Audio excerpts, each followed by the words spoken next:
जरा सोचिए, दुनिया की सबसे चर्चित टेक कंपनी के सीईओ ने अभी अभी माना है कि हर एक ग्राहक पर उनके $200 के सब्सक्रिप्शन का नुकसान हो रहा है। यह कोई मामूली रकम नहीं है। ग्रोथ पोटेंशियल के बावजूद भी यह घाटे का सौदा नहीं है, नुकसान हो रहा है।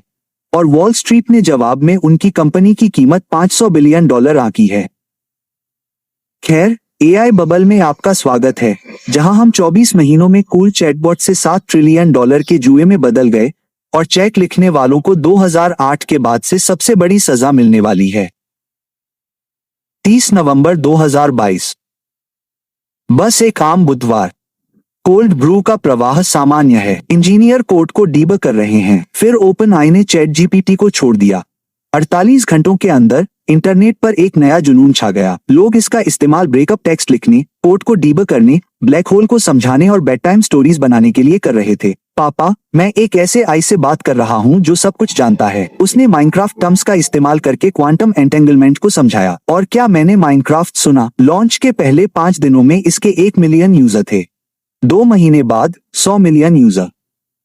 इतिहास में सबसे तेजी से बढ़ने वाला ऐप। इंस्टाग्राम को 100 मिलियन तक पहुंचने में 2.5 साल लगे। फेसबुक को 4.5 साल लगे। चैट जीपीटी ने इसे 60 दिनों में किया और सिलिकॉन वैली में पूरी तरह से दहशत फैल गई। गूगल के मुख्यालय के अंदर अधिकारियों में कोहराम मच गया। हमने इस तकनीक का आविष्कार किया। ट्रांसफॉर्मर मॉडल जो हम थे। रिसर्च पेपर पर हमारे नाम है। फिर मेरा बेटा गूगल एआई का नहीं बल्कि चैट जीपीटी का उपयोग क्यों कर रहा है? क्योंकि हम इसे जारी करने से बहुत डर रहे थे। अच्छा, अब कुछ जारी करो। इसे बार्ड, जेमिनी, जो भी कहो, इसे भेज दो। गूगल घबरा गया। उनके पास तकनीक थी, उनके पास ये सालों से थी, लेकिन वे डरे हुए थे कि इसका क्या होगा। मुकदमों से, खराब प्रेस से। ओपन एआई को ऐसा कोई डर नहीं था। उन्होंने पहले भेज दिया। और तकनीक में पहले चलने का फायदा ही सब कुछ होता है। कुछ ही हफ्तों में माइक्रोसॉफ्ट ने ओपनआई में $10 बिलियन झोंक दिए और $3 बिलियन स्टैंड बाय पर रखे। गूगल पैनिक ने बार्ड लॉन्च किया, जिसने तुरंत अपने पहले डेमो में भ्रम पैदा कर दिया।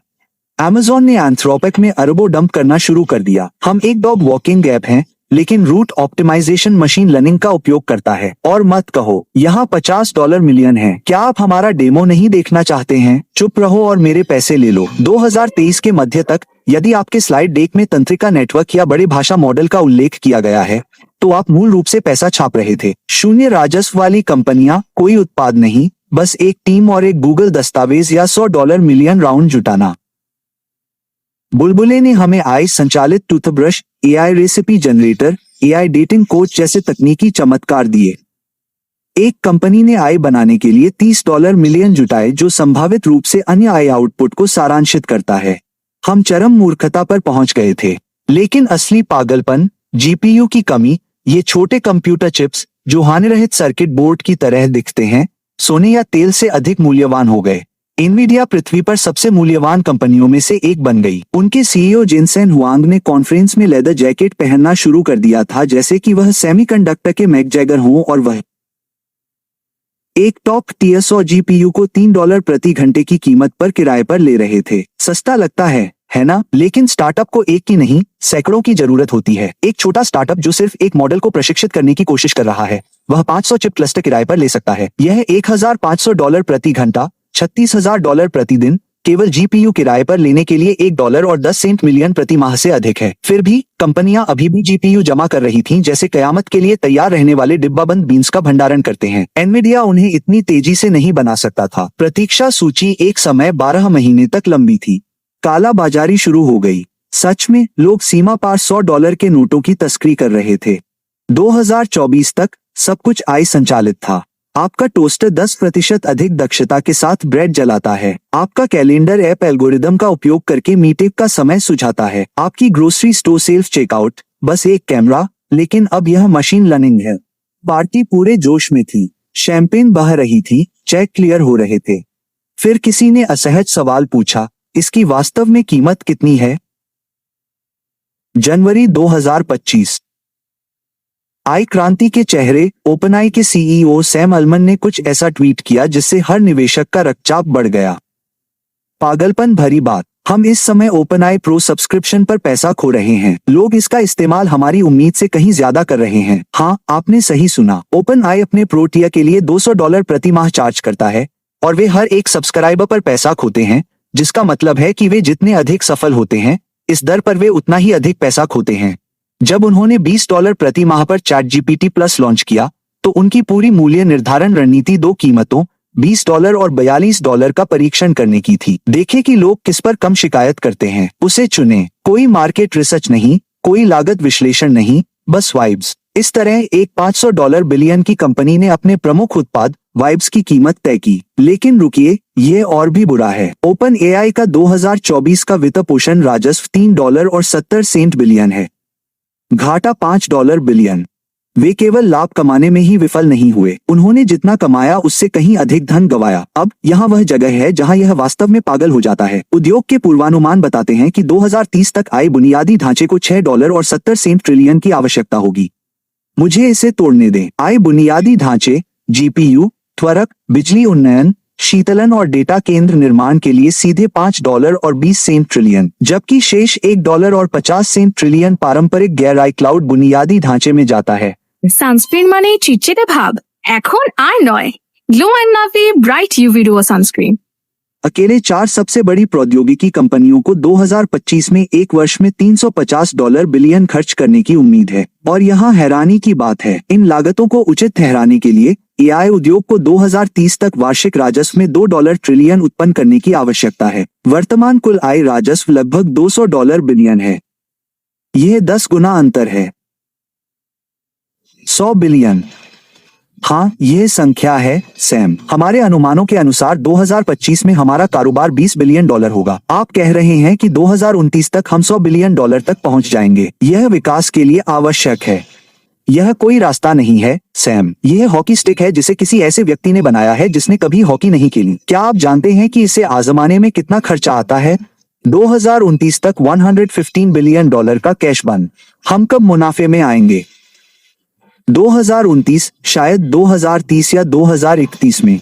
और अगर रेवेन्यू $100 बिलियन तक नहीं पहुंचता है, अगर आपकी यह हॉकी स्टिक टूट जाती है, तो हम और पैसे जुटाएंगे किससे? कौन बचा है? माइक्रोसॉफ्ट, सऊदी अरब, एक बहुत ही आशावादी पेंशन फंड। समुद्र में बहुत सारी मछलियां हैं दोस्तों।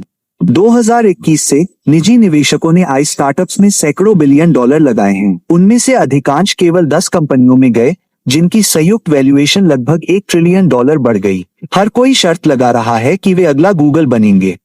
फिर असफलताएं आने लगी। ChatGPT ने भ्रम फैलाया। तकनीकी भाषा में पूरी तरह से चीजों को गढ़ना और ऐसे शोध पत्रों का हवाला देना जो मौजूद ही नहीं है, ऐसे कानूनी मामले जो कभी हुए ही नहीं, और एक वैकल्पिक आयाम से आंकड़े। गूगल के आई ने उपयोगकर्ताओं को पनीर को बेहतर तरीके से चिपकाने के लिए पिज्जा पर गोंद लगाने को कहा। उसने यह रेडिट के एक जोक से सीखा। हाँ, वाकई। इसके बाद मुकदमे शुरू हो गए। कलाकार, लेखक, संगीतकार, पत्रकार सभी एक ही सवाल पूछ रहे थे, क्या आपने अपने आई को मेरे कॉपीराइट वाले काम पर प्रशिक्षित किया? उत्तर, ओह हाँ। न्यूयॉर्क टाइम्स ने ओपन एआई पर मुकदमा किया। गेटी इमेजेस ने स्टेबिलिटी एआई पर मुकदमा किया। लेखकों ने सभी पर मुकदमा किया। संगीतकारों ने सभी पर मुकदमा किया।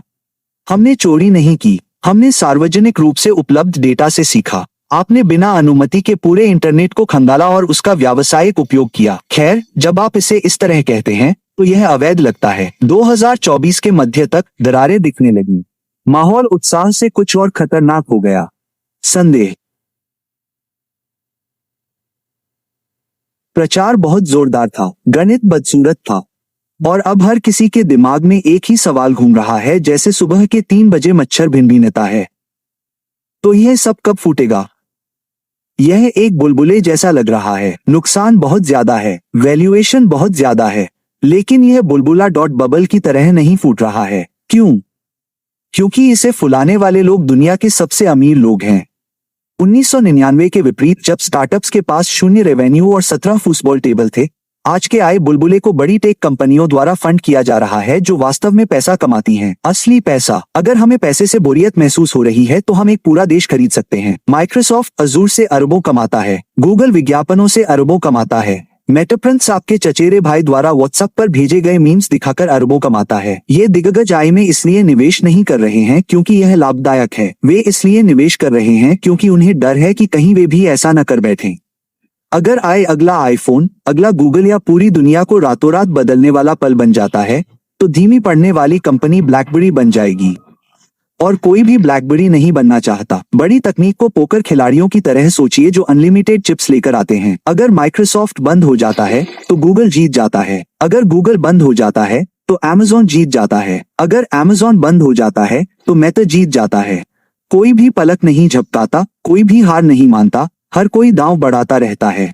और यह हमें असली असहज सवाल पर ले आता है, अगर हर कोई खर्च करता रहता है तो बुलबुले कैसे फूटेंगे? संक्षिप्त उत्तर यह है कि वे तब फूटते हैं जब वास्तविक दुनिया की कोई घटना हर किसी को दिखावा करना बंद करने के लिए मजबूर कर देती है। और ऐतिहासिक रूप से यह घटना आमतौर पर 3 रूपों में आती है। 1. पैसा अचानक गायब हो जाता है। .com का बुलबुला इसलिए नहीं टूटा क्योंकि वेबसाइटें बेवकूफ थीं। यह इसलिए टूटा क्योंकि नकदी का स्रोत बंद हो गया, ब्याज दरें बढ़ गईं, उधार लेना महंगा हो गया, फंडिंग गायब हो गई और हजारों कंपनियां रातों रात गायब हो गईं। अगर ब्याज दरें कभी भी बढ़ती हैं और बड़ी तकनीकें अपने बजट को कम करती हैं तो एआई का बुलबुला तुरंत खत्म हो जाता है। दूसरा, एक बड़ा शर्मनाक संकट आ जाता है। हर बुलबुले का एक पल आता है, एक बड़ी विफलता जो सबको डरा देती है। कॉम की कमाई में भारी गिरावट आई। 2008 में लीमन की, क्रिप्टो की, FTX की। एआई का वर्षन एक बड़ी लैब हो सकती है जो भारी नुकसान का खुलासा कर सकती है। एक खराब मॉडल लॉन्च या एक मुकदमा जो सब कुछ फ्रीज कर दे। तो हम अभी कहाँ हैं? बड़ी तकनीक अभी भी खर्च कर रही है। अभी तक कोई मंदी की कमाई का कॉल नहीं आया है। FTX स्तर का कोई घोटाला नहीं है। हकीकत में दरारें दिख रही हैं, लेकिन भरोसा तोड़ने के लिए काफी नहीं। तो हाँ, यह बुलबुला फुला हुआ है। हाँ, संख्याएं पागल हैं, लेकिन यह प्रचार के कारण नहीं फूटेगा। यह तब फूटेगा जब दिग्गजों में से एक आखिरकार कहेगा, ठीक है, अब बहुत हो गया। तब तक बुलबुला तैरता रहेगा। हम विस्फोट के दौर में नहीं हैं, हम कसावट के दौर में हैं। चीख से पहले की सांस, फटने से पहले का तनाव। सीजन के फिनाले से ठीक पहले का एपिसोड।